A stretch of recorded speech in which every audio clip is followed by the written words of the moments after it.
Bismillahirrahmanirrahim. Assalamualaikum warahmatullahi wabarakatuh. Yang terhormat Ibu dosen pengampu mata kuliah Manajemen dan Kepemimpinan, Ibu Leonita, dan yang saya banggakan rekan-rekan sejawat Fakultas Hukum Universitas Muhammadiyah angkatan 2022. Perkenalkan, saya Siti Rubatu Najwa dari kelompok 3 Manajemen Kepemimpinan. Di sini saya selaku moderator akan memandu acara presentasi online mengenai materi manajemen penyusunan personalia. Sebelum lanjut, saya akan memperkenalkan teman-teman saya terlebih dahulu. Bisa di next pada operator. Yang pertama ada saya sendiri Siti Nurbatu Najwa, yang kedua ada Sultan Ardiansyah dengan NIM 2232011020. Yang ketiga ada Desi Nurlitasari dengan NIM 2232011023. Kemudian yang keempat ada Gina Khairunisa dengan NIM 2232011026. Kemudian dilanjut ada Selvi Oktaviani dengan NIM 2232011039. Yang terakhir ada rekan saya juga Lutfi Pandu Pranata dengan NIM 2232011040. Bisa di next. Adapun materi presentasi yang akan kita bahas yaitu dua mengenai manajemen personalia yang merupakan materi dasar dalam manajemen. Kemudian kita akan mengaplikasikannya dengan studi kasus di mana kita akan membahas manajemen personalia. Pada manajemen personalia kita akan membahas tiga materi utama yang akan dibahas. Yang pertama, definisi manajemen penyusunan personalia itu seperti apa, kemudian tujuan dan fungsi manajemen personalia itu bagaimana, dan ruang lingkup manajemen penyusunan personalia itu apa saja. Kemudian pada studi kasus juga sama, ada tiga poin penting yang akan kita bahas. Di studi kasus ini kita akan melihat bagaimana sih manajemen personalia ini teraplikatif dalam suatu kisah nyata atau kejadian secara real, di mana kita akan membahas dan kita akan apa namanya menganalisis gitu ya manajemen tersebut dalam studi kasus dari sudut pandang etika, kemudian sudut pandang agama, kemudian dari sudut pandang normatif. Bisa di next. Baik teman-teman, mari kita mulai yang pertama. Apa sih yang dimaksud dengan manajemen personalia? Pada ilmu manajemen, penyusunan personalia merupakan salah satu fungsi manajemen yang tentunya berkaitan dengan penarikan, penempatan, pelatihan, dan pengembangan anggota organisasi. Artinya, secara sederhana, jika kita ingin menyederhanakan apa sih manajemen personalia adalah pengaturan bagaimana sih kita ini mengatur mengenai personalia atau karyawan-karyawan yang sifatnya operasional. Di mana pada zaman abad ke-20 dulu sebelum ada manajemen apa namanya itu sebelum ada manajemen SDM masih manajemen personalia. Menurut ahli Plipo pada tahun 1984, manajemen personalia adalah perencanaan, pengorganisasian, pengembangan, integrasi, pemeliharaan, dan pelepasan sumber daya manusia agar tujuan internal, internal itu yaitu organisasi atau perusahaan itu sendiri, dan eksternal, tujuan dari organisasi itu yang biasanya berhubungan dengan luar organisasi seperti masyarakat atau dan lain sebagainya bisa tercapai dengan maksimal. Di mana sebenarnya manajemen personalia ini merupakan dipandang sebagai alat kerja atau tenaga kerja, di mana karyawan ini orangnya dipandang sebagai alat, bukan sebagai aset. Sehingga banyak perbedaan antara manajemen personalia dan manajemen sumber daya manusia. Kemudian bersifat operasional yang tadi saya sudah sebutkan lebih mementingkan operasional atau kegiatan sehari-hari dibandingkan dengan jangka panjang. Kemudian bertujuan untuk efisiensi kerja dan ketertiban administrasi. Jadi manajemen personalia ini diadakan dahulu kala untuk membuat suatu kegiatan perencanaan maupun pelaksanaan kegiatan usaha dalam suatu perusahaan atau organisasi untuk mencapai tujuan, yaitu di mana dalam pelaksanaan operasional atau kegiatan sehari-harinya itu efisien dan efektif. Kemudian sebagai fungsi penengah dan pengarah teknis antara perusahaan dan karyawan untuk mencapai tertib dan efisiensi organisasi. Bisa di next. Nah, ada ruang lingkup dari manajemen personalia itu sendiri atau fungsi manajemen personalia itu tuh berperan sebagai apa? Kalau kita membahas fungsi berarti kerjanya manajemen personalia itu seperti apa sih? Dikutip dari pengantar manajemen umum Lia Martalia Magister Manajemen, ada 8 langkah yang harus dilakukan atau 8 aspek yang berkaitan dengan manajemen personalia. Nah, yang pertama ada perencanaan sumber daya manusia. Jadi, dalam perencanaan sumber daya manusia ini kita harus mengamati jabatan apa saja yang harus diisi. Jabatan ini diisi dengan dua metode. Ada jabatan yang sifatnya internal yang diisi langsung oleh orang yang sudah bekerja atau yang sudah ada dalam kawasan perusahaan atau organisasi, yaitu melalui penataran, pemindahan, pengangkatan. Nah, kemudian ada yang eksternal, di mana jabatan atau sesuatu yang bisa diisi itu kita itu bisa menggunakan misalnya lamaran, yaitu dengan proses tadi yang alamiah seperti seleksi dan rekrutmen. Kemudian kita dalam perencanaan sumber daya manusia, manajemen personalia juga membahas standar kompetensi yang dibutuhkan oleh suatu perusahaan itu apa saja. Kemudian jumlah karyawan yang dibutuhkan berapa dan disesuaikan dengan beban variabel gitu ya. Kemudian memahami potensial karyawan untuk penempatan yang tepat sehingga bisa terlaksana dengan efektif dan efisien. Kemudian kedua, penarikan pengadaan calon-calon karyawan berdasarkan kebutuhan personelia atau yang biasa kita sebut dengan open recruitment. Nah, kalau ada lamaran kerja atau lowongan kerja biasanya tertera di situ kualifikasi persyaratan yang dibutuhkan oleh perusahaan. Kemudian yang ketiga, setelah ada proses rekrutmen, ada proses seleksi, di mana proses seleksi ini adalah proses penilaian dan pemilihan calon. Di mana ini teman-teman nanti akan dinilai dan dipilih berdasarkan standar dan kebutuhan yang dimiliki oleh perusahaan atau organisasi tersebut. Kemudian setelah diterima, ada pengenalan dan tahap orientasi, penyesuaian diri dengan lingkungan. Hal ini penting bagi orang-orang yang akan memulai bekerja atau baru sebagai calon tenaga karyawan atau baru sebagai karyawan yang akan bekerja melaksanakan kegiatannya. Kemudian ada pelatihan, biasanya sebelum diangkat menjadi karyawan tetap atau baru menjadi karyawan ada pelatihan terlebih dahulu untuk meningkatkan ya apa saja keterampilan-keterampilan yang dimiliki oleh si calon karyawan tersebut. Kemudian kalau sudah apa namanya sudah menjadi karyawan tetap, ada namanya dengan teknik skill pengembangan atau development, di mana development ini peningkatan kemampuan, keterampilan maupun karakteristik atau personal. Yang keenam ada penilaian pelaksanaan kinerja. Tentu penilaian pelaksanaan kinerja ini dilaksanakan sesuai dengan standar yang ada. Yang ketujuh, dengan untuk memaksimalkan potensi yang ada, kinerja yang maksimal untuk mencapai tujuan, perlu adanya pemberian kompensasi kepada karyawan. Nah, memberikan kompensasi kepada karyawan ini meliputi pengelolaan kebijakan kompensasi dan manfaat karyawan. Yang pertama, agar karyawan termotivasi untuk memberikan kinerja yang terbaik, atau mungkin sekarang di manajemen sumber daya manusia ini menjadi bahasan yang paling penting bahwa karyawan dianggap sebagai aset, bukan lagi tenaga kerja, sehingga bisa memaksimalkan potensi-potensi untuk mencapai tujuan organisasi secara maksimal. Kemudian ada bonus, tunjangan, dan asuransi yang adil dan kompetitif berdasarkan kebutuhan, berdasarkan hasil kerja, menjadikan alat untuk memotivasi kinerja. Tadi yang sudah saya bahas. Dan yang terakhir, di dalam fungsi manajemen personalia juga membahas perencanaan dan pengembangan karir. Penting untuk manajemen personalia, khususnya seorang manajer itu merencanakan pengembangan karir dan merencanakan bagaimana karir seseorang itu atau karir seorang calon karyawan yang akan bekerja atau yang sudah bekerja itu selama masa bekerja di perusahaan mereka. Seperti itu. Jadi perlu adanya perencanaan peluang bagi mereka yang memiliki potensi secara merata dan berpotensial terhadap karyawan yang berprestasi untuk menguntungkan perusahaan karena kinerja mereka. Nah, mungkin cukup sekian yang dapat saya sampaikan selaku moderator sebagai pengantar.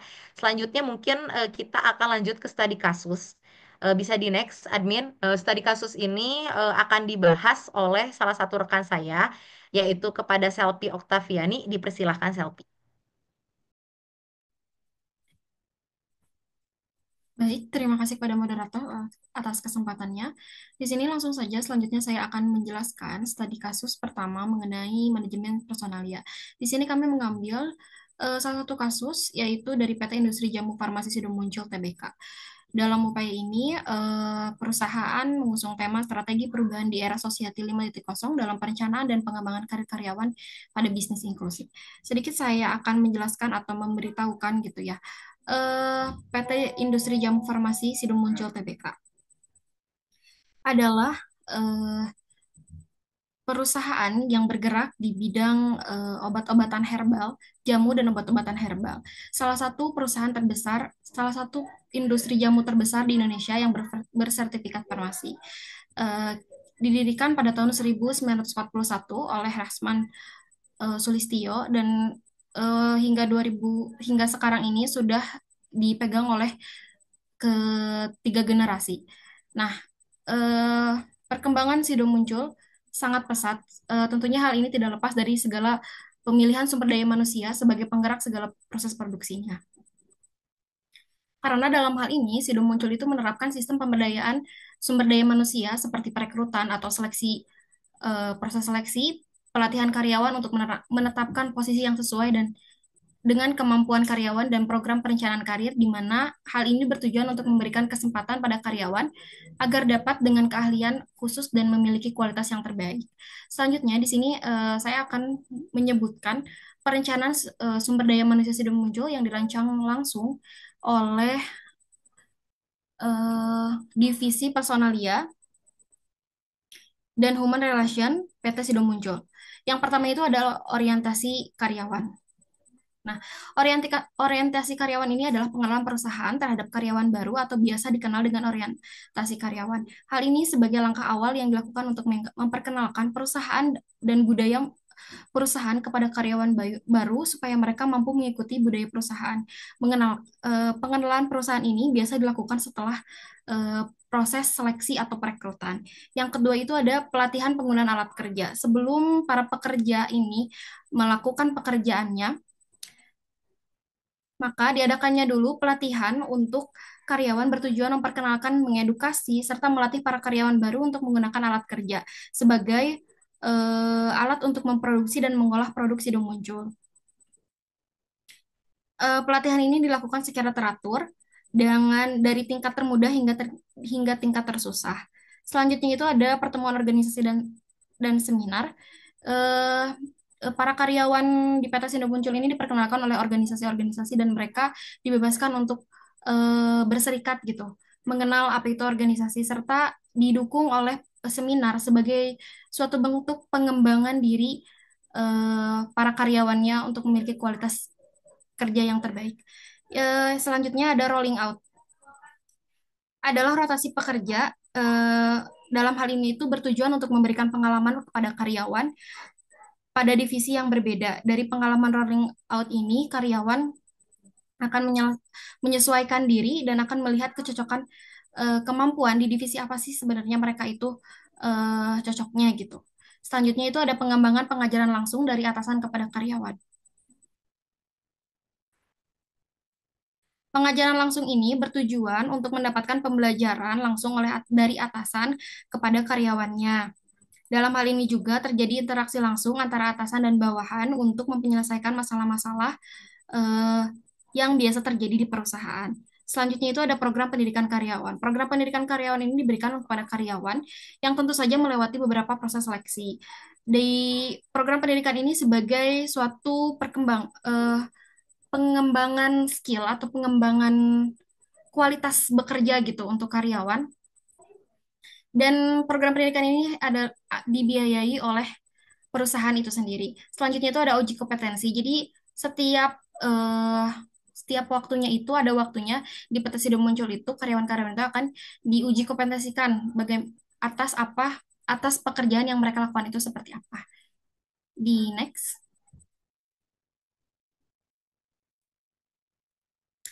Nah, selanjutnya di sini saya akan membahas mengenai bagaimana sih pandangan etika dari manajemen personalia PT Industri Jamu Farmasi Sidomuncul Tbk.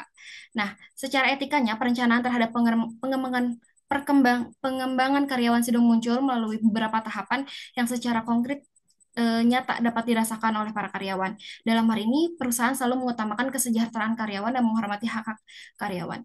Dalam pandangan etikanya, perusahaan telah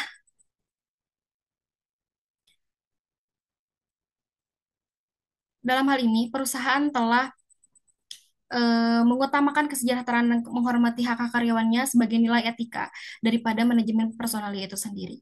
Sekian yang dapat saya sampaikan. Selanjutnya saya eh, kembalikan kepada moderator. Terima kasih kepada rekan Selvi yang telah menyampaikan bagaimana sih tadi studi kasus nyata dari manajemen personalia pada PT Industri Jamu Farmasi Sido Muncul Tbk ya. Terutama kita membahas lagi dari segi etika bahwasannya sudah melakukan pengembangan dan melakukan development yang baik gitu. Sehingga tadi juga kita bisa menilai gitu ya bagaimana sih PT Industri Jamu ini juga dalam mengimplementasikan apa namanya nilai-nilai tadi apakah sudah sesuai dengan etika, moral dan lain sebagainya. Ternyata sudah cukup gitu ya. Baik, selanjutnya saya akan mempersilahkan Gina. Kak Hoirunisa selaku rekan saya yang akan membahas lebih lanjut analisis tadi kasus dari pandangan agama dan normatifnya sih seperti apa pada PT Jamu Farmasi Sido Muncul Tbk ini terkait manajemen personalia yang ada. Kepada Gina Kak Hoirunisa, dipersilahkan. Baik, terima kasih kepada moderator. Di sini saya akan memaparkan kembali materi lanjutan dari apa yang telah rekan saya sebelumnya bahas mengenai kasus PT Industri Jamu Farmasi Sido Muncul Tbk. Eh, Adapun seperti yang telah dibahas sebelumnya, PT Sido Muncul merupakan perusahaan yang sangat mengutamakan kesejahteraan karyawan.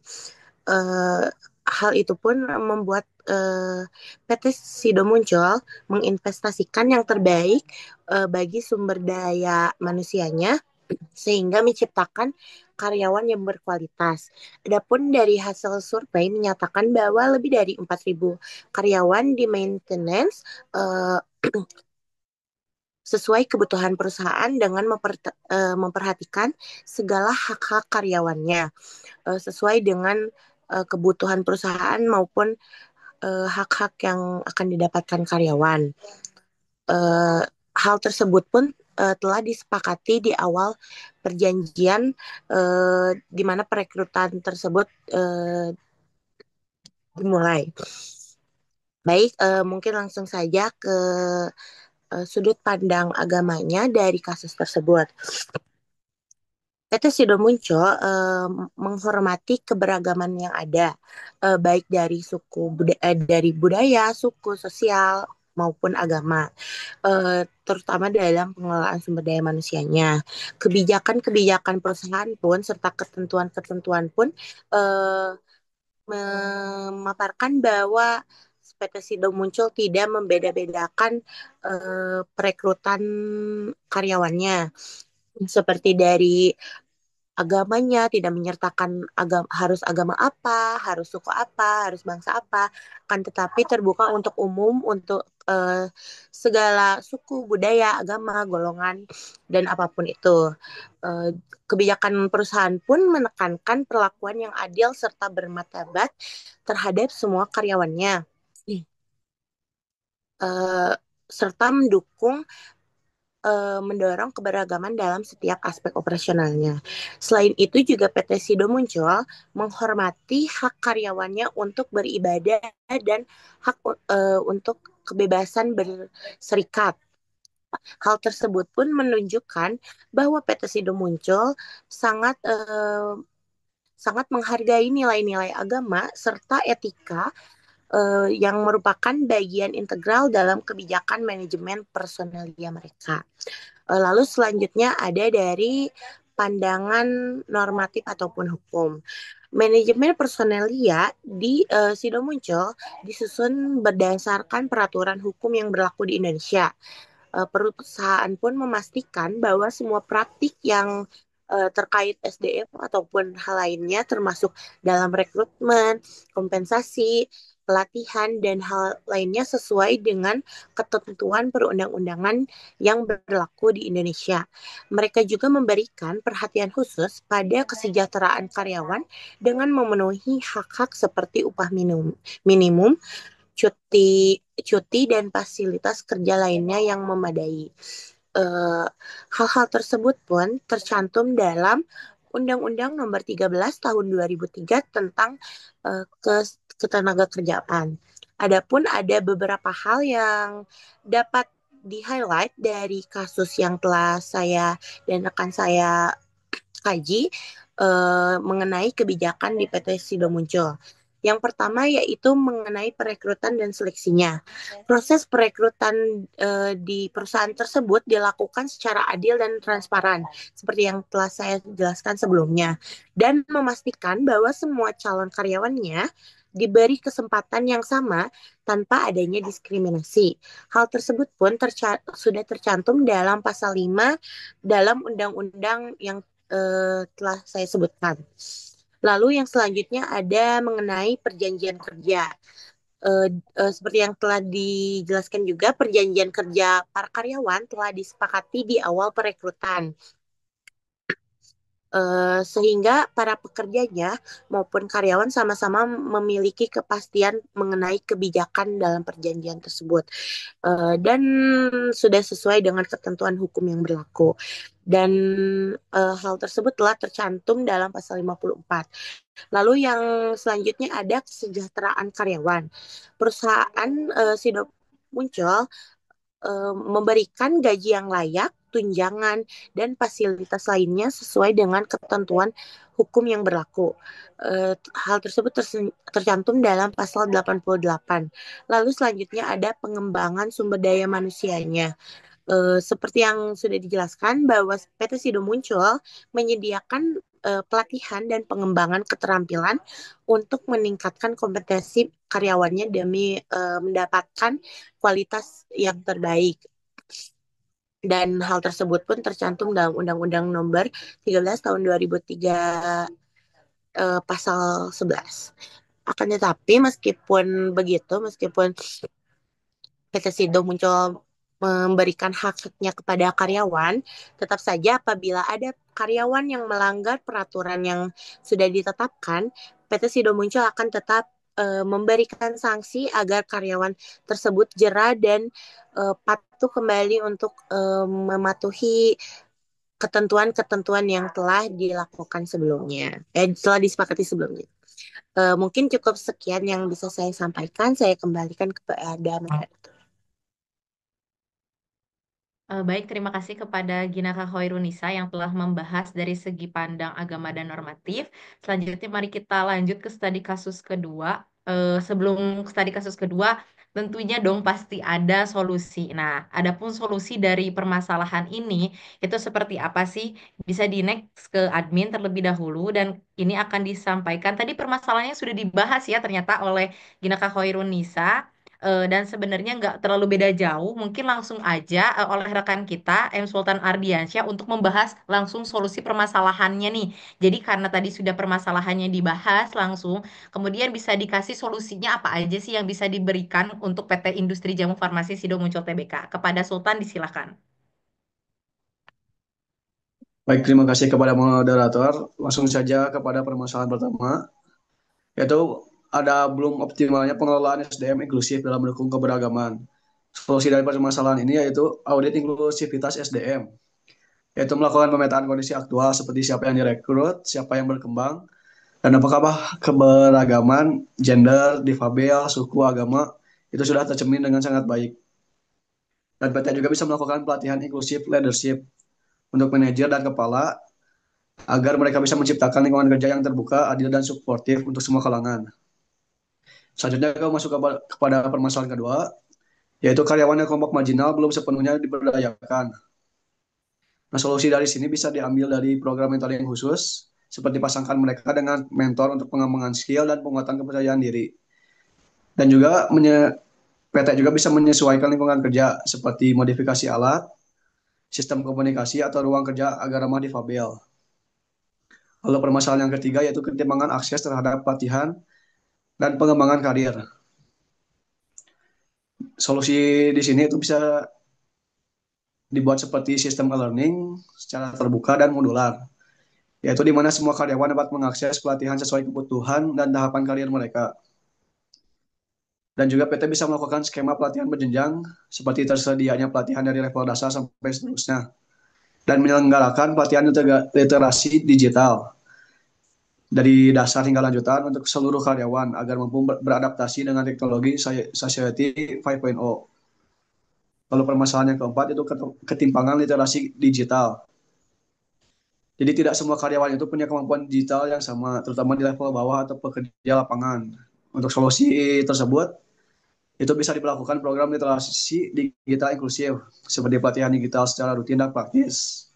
Lalu penyediaan akses teknologi untuk para karyawan bisa saja menyediakan fasilitas seperti komputer atau tablet. Lalu yang terakhir itu ada resistensi terhadap perubahan. Jadi solusinya itu bisa melakukan sosialisasi kepada karyawan itu dan melakukan manajemen perubahan yang progresif dengan cara melakukan sosialisasi perubahan secara bertahap. Dan tentunya juga harus melibatkan karyawan dalam proses perubahan dan memberikan mereka juga ruang diskusi dan dengarkan aspirasi mereka. Sekian dari saya kembalikan kepada moderator.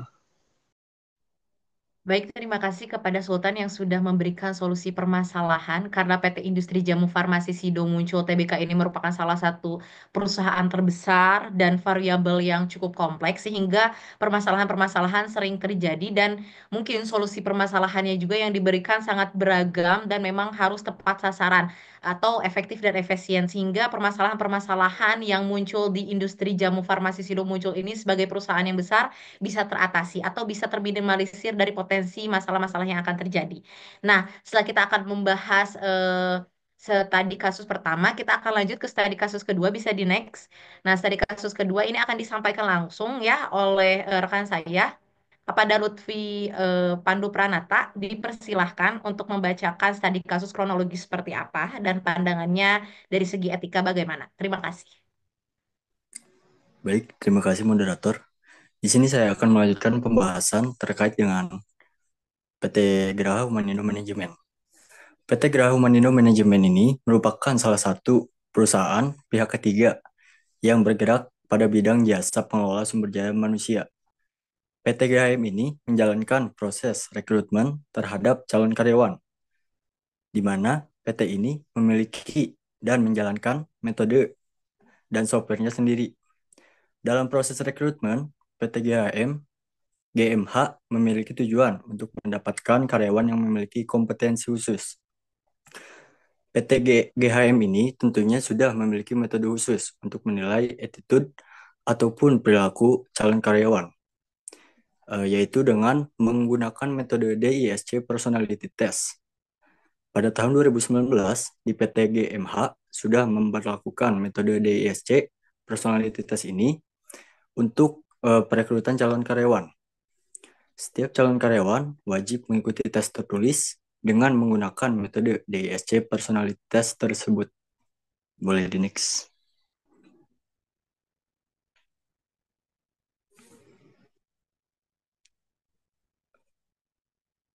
Boleh di next, operator. Baik, pandangan secara etika. Yang pertama ada seleksi kepribadian seperti DISC. Ini secara etis bisa diterima selama digunakan untuk memastikan kesesuaian peran maupun kenyamanan para pekerja. Secara etis, ada potensi bias, yang dimana jika hasil DISC tersebut dijadikan satu-satunya dasar seleksi tanpa mempertimbangkan kapasitas kerja nyata, maka bisa terjadi diskriminasi terhadap kandidat yang mungkin kompeten tapi berbeda tipe kepribadian. Lalu ada 3 prinsip yang menjadi etika di sini. Yang pertama, ada prinsip keadilan, yang dimana semua pelamar ini diberi kesempatan yang sama. Lalu yang kedua, prinsip yang kedua, ada transparansi, yaitu pelamar diberitahu kenapa hasil tes berdampak pada keputusan rekrutmen. Lalu yang terakhir, ada prinsip objektivitas, yaitu tes kepribadian ini tidak boleh jadi satu-satunya indikator untuk masuk ke dalam perusahaan tersebut. Terima kasih, saya kembalikan kepada moderator. Baik, terima kasih Lutfi atas tadi ya yang sudah materi disampaikan terkait studi kasus kedua mengenai manajemen personalia pada PT GRHA Manajemen Humanindo ya. Kemudian tadi sudah dibahas juga pandangan etikanya seperti apa. Ada dua pandangan lagi bagaimana manajemen persona ini tuh eh, ada dalam studi kasus tuh bagaimana sih penerapan nilai-nilai atau kaidah normanya dari segi agama dan normatif.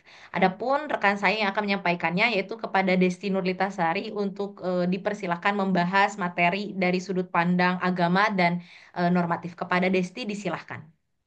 Terima kasih moderator. Baik, selanjutnya ada pandangan agama mengenai perekrutan atau seleksi calon karyawan, di mana dalam seleksi ini seharusnya ada dua ya, jadi tidak menzolimi atau menilai manusia dari semata-mata kepribadiannya tanpa melihat usahanya. Nah, jadi dalam pandangan ini, perekrutan karyawan tidak boleh zolim atau melanggar hak orang lain, seperti contohnya menyalahgunakan kekuasaan. Nah, di dalam DISC ini yaitu menilai seseorang hanya dari tipe kepribadiannya tanpa melihat kompetensi, pengalaman atau usaha yang telah dilakukan, maka bisa menjadi bentuk kezaliman. Adapun yang kedua harus adil dan jujur. Dalam perekrutan calon karyawan, bersikap adil dan jujur itu tentunya menjadi salah satu kunci utama. Nah, jika mengandalkan DISC saja tanpa mempertimbangkan usaha dan kualitas nyata, maka bisa melanggar prinsip keadilan. Bisa di next? Selanjutnya ada dalam pandangan Islam, di mana agama Islam menjunjung tinggi prinsip keadilan, yaitu tidak boleh ada diskriminasi dalam perekrutan. Maksudnya yaitu proses perekrutan harus dilakukan dengan objektif dan tidak diskriminatif. Setiap pelamar memiliki hak yang sama untuk dinilai berdasarkan kemampuannya, kompetensinya, ataupun karakter, bukan karena faktor personal ataupun subjektif seperti suku, agama, jenis kelamin, atau kedekatan pribadinya saja. Adapun yang kedua ada amanah, di mana hasil tes data kandidat harus dijaga kerahasiaannya. Maksudnya itu pihak yang melakukan perekrutan harus menjaga kerahasiaan data hasil tes tersebut dan menggunakan secara bertanggung jawab. Adapun yang ketiga, ihsan yaitu berbuat baik, di mana proses seleksi dilakukan dengan niat membantu, bukan semata bisnis.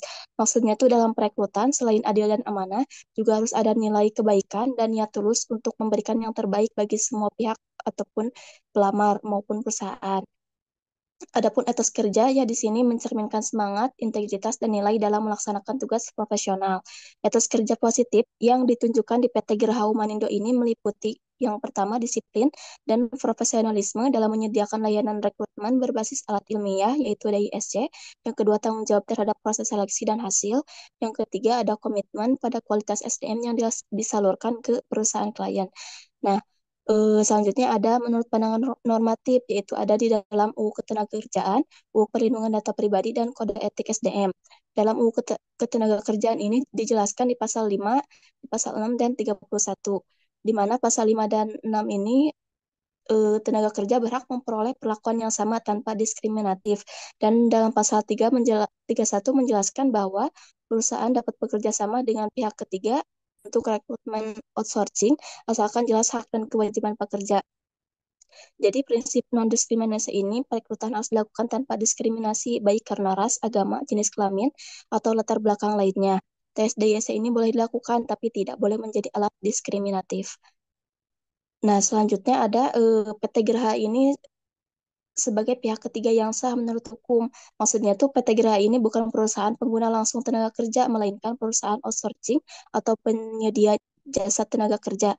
Nah, di dalam ini itu harus memenuhi syarat, yaitu adanya kontrak kerjasama yang jelas. Maksudnya itu harus ada perjanjian resmi tertulis antara PT Geraha dan perusahaan pengguna. Yang kedua ada tidak melanggar hak-hak calon pekerja. Maksudnya itu dalam proses perekrutan dan penempatan, hak-hak dasar calon pekerja harus tetap dijaga. Di PT Geraha ini juga tidak boleh menyalahgunakan status sebagai pihak ketiga untuk menghindari tanggung jawab atas pekerja.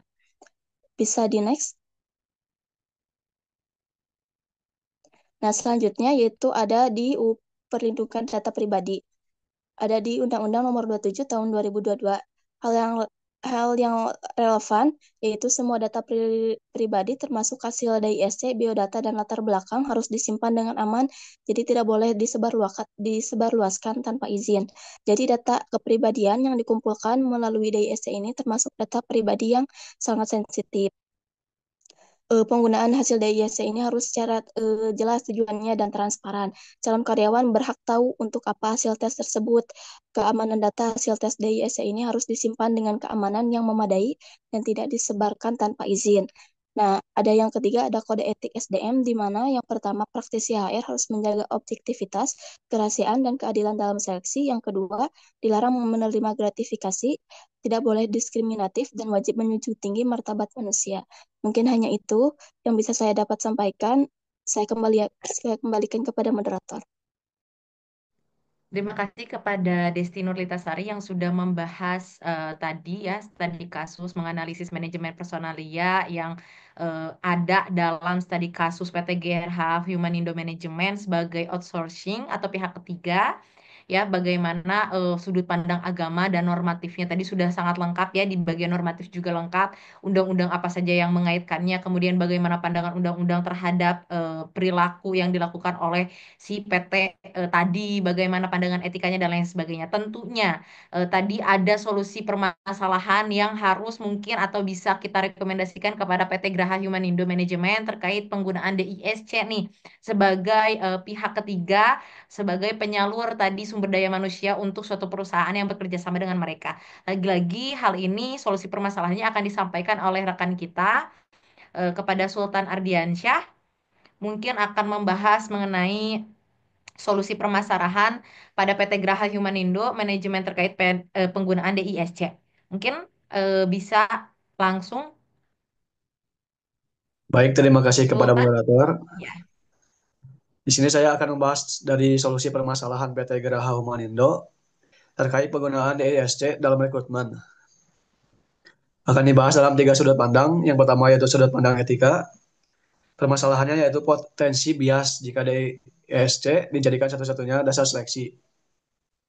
Solusi dari permasalahan ini yaitu jadikan hasil DISC sebagai alat pendukung, bukan penentu utama dan harus dipadukan dengan tes kompetensi, wawancara, dan pengalaman kerja. Lalu SOP rekrutmen harus mencantumkan bahwa keputusan akhir diambil berdasarkan multi aspek dan juga harus menerapkan uji validitas berkala terhadap alat tes DISC yang digunakan untuk memastikan masih relevan dan bebas bias. Lalu terakhir, sosialisasikan kepada pelamar tentang tujuan penggunaan DISC serta bagaimana hasilnya digunakan untuk menjaga transparansi. Lalu sudut pandang yang kedua yaitu dari sudut pandang agama. Permasalahan dari sudut pandang ini yaitu adanya resiko diskriminasi atau penilaian semata dari kepribadian. Solusi dari sudut pandang ini yaitu adalah pastikan rekrutmen adil tanpa memandang latar belakang suku, agama, ras, gender, maupun tipe kepribadian. Dan juga harus menerapkan nilai Islam dalam SOP perekrutan. Seperti setiap pelamar itu memiliki hak yang sama dan hasil tes harus dijaga kerahasiaannya.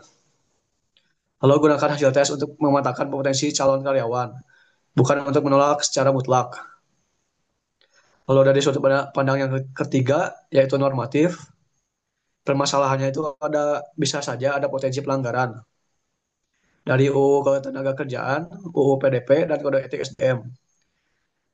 Nah, yang pertama itu ada solusi dari terkait UU Ketenagakerjaan. Jadi harus dipastikan ada perjanjian kerjasama tertulis dengan perusahaan pengguna jasa, termasuk klausul hak dan kewajiban pekerja outsourcing. Lalu calon tenaga kerja diberi perjanjian kerja tertulis yang adil dan tidak merugikan. Selanjutnya itu terkait UU PDP. Jadi sebelum tes harus meminta persetujuan tertulis dari pelamar untuk mengolah dan menyimpan data, serta menjelaskan bagaimana data akan digunakan. Lalu buat kebijakan perlindungan data internal, termasuk akses terbatas hanya untuk HR yang berwenang. Dan juga harus menyediakan fitur bagi pelamar untuk mengakses, memperbaiki, atau meminta penghapusan data pribadi mereka. Yang terakhir itu terkait kode etik SDM. Di sini HR wajib menandatangani fakta integritas tentang larangan gratifikasi, diskriminasi, dan kewajiban menjaga kerahasiaan data. Lalu harus ada juga pelatihan kode etik SDM berkala untuk seluruh staf PT GHM. Dan bisa juga membentuk tim audit internal untuk mengawasi pelaksanaan SOP dan etika rekrutmen. Sekian dari saya kembalikan kepada moderator.